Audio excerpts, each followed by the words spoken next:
दोस्तों आपने पीएफ अपना फॉर्म फाइल कर दिया है और वो अंडर प्रोसेस आ रहा है। तो ये चीज़ जो है एक आम प्रक्रिया है, आपको इस प्रक्रिया को समझ लेना पड़ेगा। तो जब आप क्लेम फॉर्म अपना फ़ाइल करते हैं, जिस दिन आपने फ़ाइल किया उससे 2 दिन के बाद ये पीएफ ऑफिस पहुंचता है आपका फॉर्म। अब पीएफ ऑफिस जो पहुंचता है, उस जिस ऑफिसर के पास वो फॉर्म पहुंचा है उस ऑफिसर के पास पहले से भी कई सारे फॉर्म्स पहले आए हुए होते हैं। तो ये जो पीएफ ऑफिस के अंदर काम करने का सिस्टम है वो डेट के हिसाब से करते हैं कि मान लीजिए 20 तारीख को उसके पास 200 फॉर्म्स आए, फिर 21 तारीख को 300 फॉर्म्स आए, फिर 22 तारीख को 100 और फॉर्म्स आए। तो उसको डेट के हिसाब से फॉर्म्स को करना है।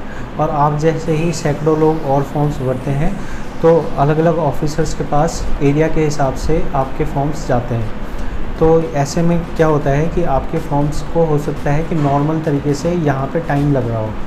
आपको जब आप ऑनलाइन फ़ाइल करते हैं फॉर्म, और जैसे इस टाइम अक्टूबर के टाइम में त्योहारों का टाइम है और छुट्टियाँ भी बहुत ज़्यादा हैं, तो ऐसे में पीएफ ऑफिसर्स की भी छुट्टियाँ हैं, तो उनको जो है अगर काम करने के लिए कम दिन मिल रहे हैं तो ऑब्वियसली उनके पास जो है ऑनलाइन फॉर्म्स रोज़ के हिसाब से आ रहे हैं। तो ऐसे प्रोसीजर में एक इंसानी तौर पे आप समझ सकते हैं कि कोई आदमी कितने देर काम कर रहा है, उस पर डिपेंड करता है कि आपका फॉर्म आपका क्लेम कितने जल्दी आ जाएगा। लेकिन अगर मान लीजिए आपके फॉर्म को फाइल किए हुए 10 दिन या 12 दिन से ज़्यादा हो गए हैं तो आपको ज़रूरत पड़ सकती है अपने पीएफ ऑफिस जाने की। ऐसे में अगर आपका पीएफ ऑफिस पास में हो तो आप वहाँ जाके अपना पीएफ क्लेम स्टेटस पता कर सकते हैं, जहाँ पे वो आपको एक प्रिंट आउट निकाल के देंगे, जो कि मैं आपको दिखा रहा हूँ। इस प्रिंट आउट पे लिखा रहता है कि आपका क्लेम फॉर्म किस ऑफिसर के पास गया हुआ है और किस ऑफिसर के पास पेंडिंग है।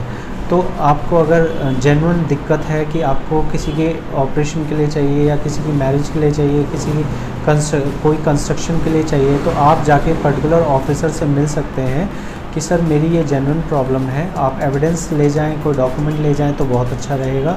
और वहाँ जाके उस ऑफिसर के पास जिसके पास ये पेंडिंग है, आप सीधा उनसे कांटेक्ट कर सकते हैं कि सर मेरा ये काम है और मुझे पैसों की ज़रूरत है। तो आप इसको जो है प्रेफरेंस बेस पे अगर इसे अप्रूव कर देते हैं तो बहुत हेल्प होगी। बट ये ध्यान रखिएगा कि फॉर्म ठीक होना चाहिए तो ही वो अप्रूव करेंगे। ऐसा नहीं है कि आपने किसी भी तरह का फॉर्म भरा और आप वहाँ पहुँच गए तो वो आपको ओके कर देंगे, ठीक है। तो ये चीज़ें आप ध्यान रख के अपना अंडर प्रोसेस समझ सकते हैं।